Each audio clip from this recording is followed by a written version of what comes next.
Oh my God, Ron, Chef Hi. Ron, father, husband, Yes. chef. I said that Yes. already. Wildcat enthusiast, Wildcat enthusiast. Yes. coffee snob. Definitely. Okay. He's proven it. Science lover, Very much so. as I am. Sci-fi lover. As well. How many times have you seen Interstellar? Probably somewhere between 10 and 15 times. One of my favorite sci-fi movies of all time. That's a lot of times. Yeah. Yeah, I guess it is. I've only seen it once. So where do you see the connection between sci-fi and God? And I put God in quotes.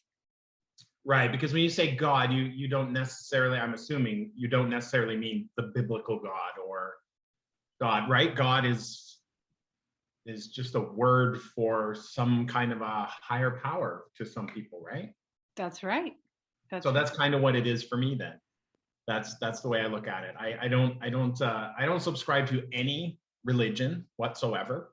I've dabbled in a couple, but I am definitely not one to attach myself to any of them. So my idea of a higher power, my idea of a divine entity is definitely rooted in science, very much rooted in science. So there's something, and that's sort of why I asked the question about sci-fi and God, because the universe, the cosmos, is like just unbelievably, I don't even have any words. I just feel Mysterious. like mysterious. In So fact, it's like, Einstein said, "My sense of God is my sense of wonder about the universe," right. and I totally get that because when I do wonder about God and wonder about any sort of a sentient divine being, it's just as mysterious and fascinating to me as when I watch a documentary on how a photon travels from the center of the sun and makes its way to the earth. Yeah. I'm just compelled. Yeah. uh, and it's sort of the same thing when I think about God. It's just as compelling. Yeah. So why do you think there is something rather than nothing? Well, I think it's because if there's nothing, it's that just sounds terrifying to me, to be just so alone in this universe. Is it just, it started with the Big Bang and that was it. It is what it is. I don't know. I find that harder to believe than believing in that there is something out there that is watching over, or that created the Big Bang or created everything in the universe. And it is far more sophisticated and complicated than our human brains can figure out. Mm-hmm. So we probably will never understand it. We will never understand what God is.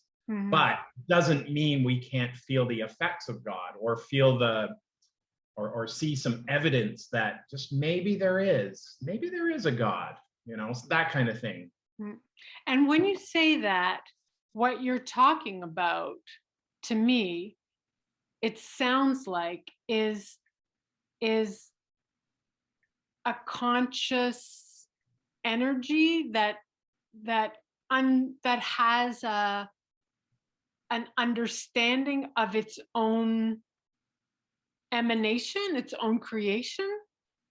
Yeah, and I think humans we will default to that. I think if you look back in history, we will always default to trying to anthropomorphize it, whatever it is we're wondering about. Hmm. We see a group of stars in the sky and they're like, oh, that's shaped like a guy with a bow and arrow. It must be a guy with a bow and arrow then.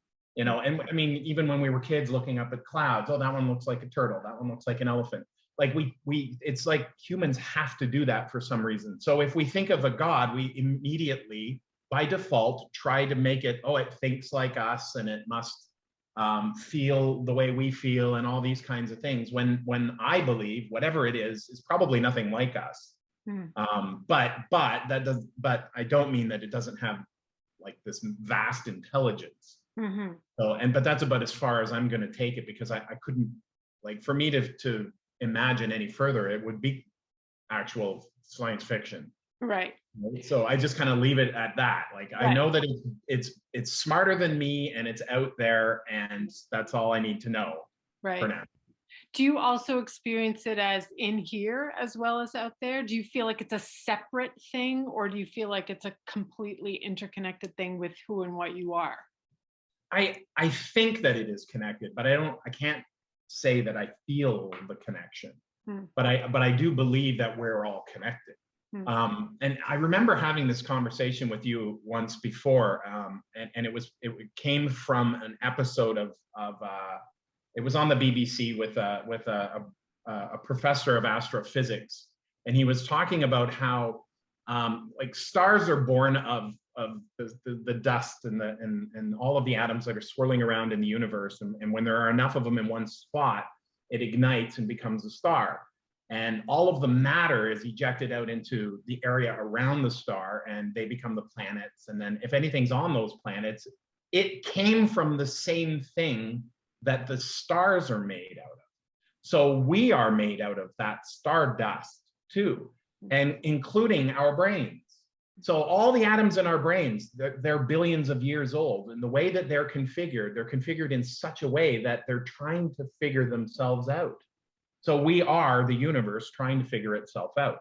And so that's where I get the connection. And that's where I can kind of say, I believe that we're all, the whole universe and our creator, whatever it may be, is all connected, and us. Yeah. And my cat. And your cat. And your wild cats. Yes. That you don't have. Not right at the moment, no. But you have been in contact. We have been, yes. And so that's all incredibly well articulated and undeniable.